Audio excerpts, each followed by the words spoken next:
And now our valedictorian. The John Gale Hunn Valedictory Award is awarded each year to the member of the senior class who has earned the highest cumulative grade point average over a 3-year period. The 2017 valedictorian is Julia Anna Salerno.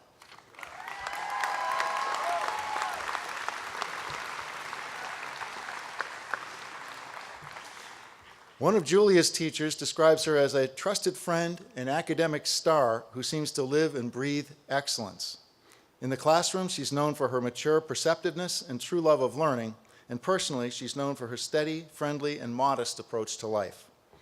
Julia's greatest academic passions lie in the sciences, especially those related to engineering and the environment, which she plans to pursue in her life after Hunn.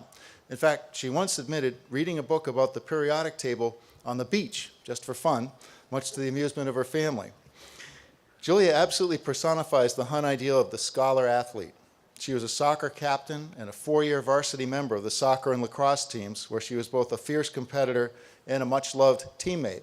Julia once wrote that playing sports taught her to be a leader and a follower, to work hard for other people, not myself, to be confident, and to take criticism when it's needed. A great tribute to the value of athletics for this diversely talented young woman.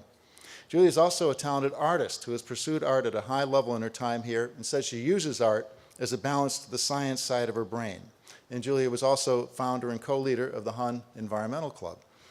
In addition to the Valedictory Award, Julia's many honors include the Catherine Quirk Scholar Athlete Award, the Artist Scholar Award, the Hubert Allier Chemistry Award, the Alan Kirshner Memorial English Prize, and the Yale Book Award.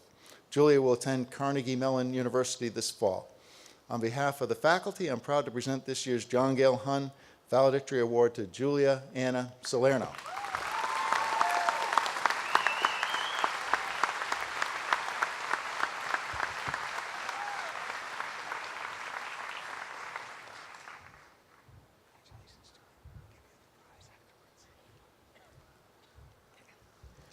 Welcome to friends, family members, faculty, and my fellow graduates, and thank you to everyone who helped us get here.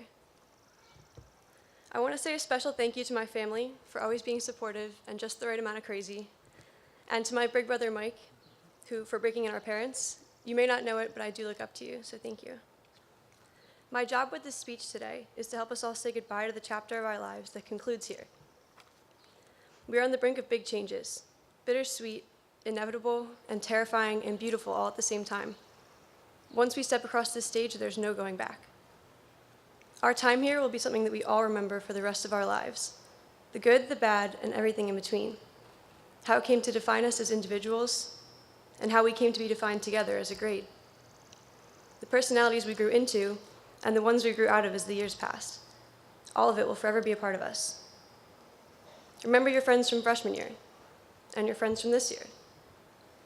Remember the jokes that were never funny but still make you laugh until you cry. Remember the moments you laughed and smiled with people you normally didn't talk to. And remember the things you were surprised to have in common with those people. Remember the small things, the uneventful days, the tedium, the rhythm of those days, and the people you spent them with.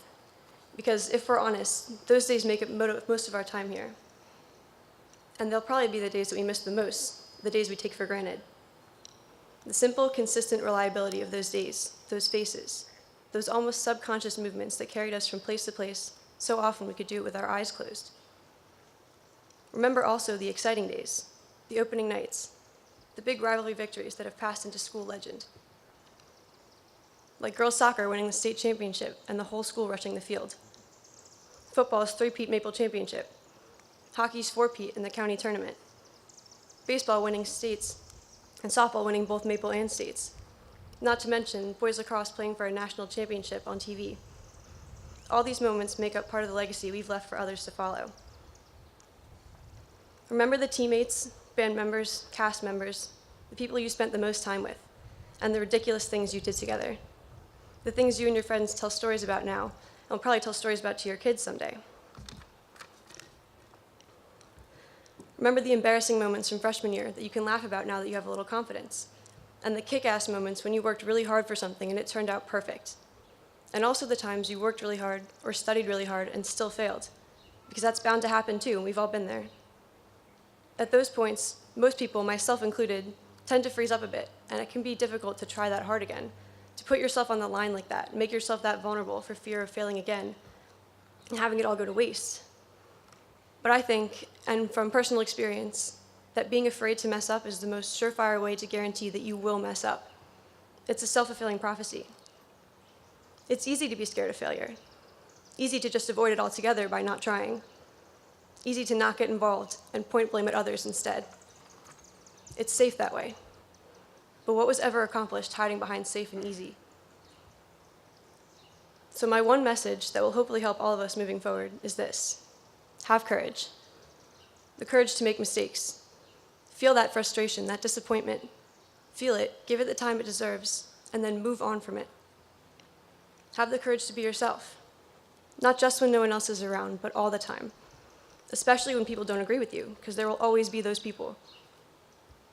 Have the courage also, though, to compromise, to sacrifice your desires and adapt your original vision to realistic situations, because life is anything but simple, and nothing gets accomplished when neither side of an argument is willing to make a few sacrifices. Have the courage to figure out what you want, not what your friends want or what your parents want.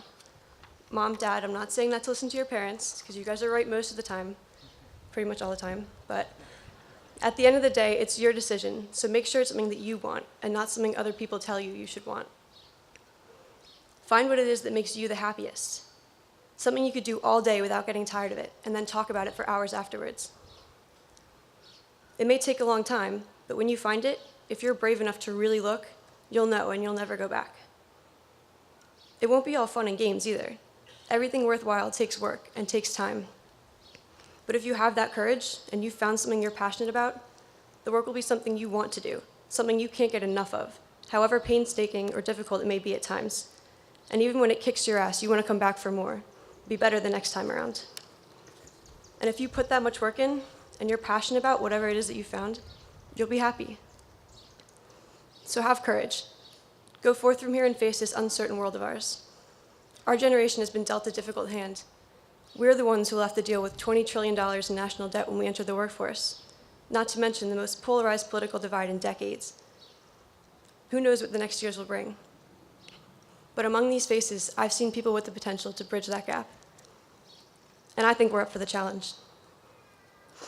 It's been a pleasure growing here with all of you, and I can't wait to see the people we all become, the passions we choose to pursue, and the impacts we have on the world and on those around us. I'm proud to be a part of this, and I say bring it on, world, because we can take it. Thank you.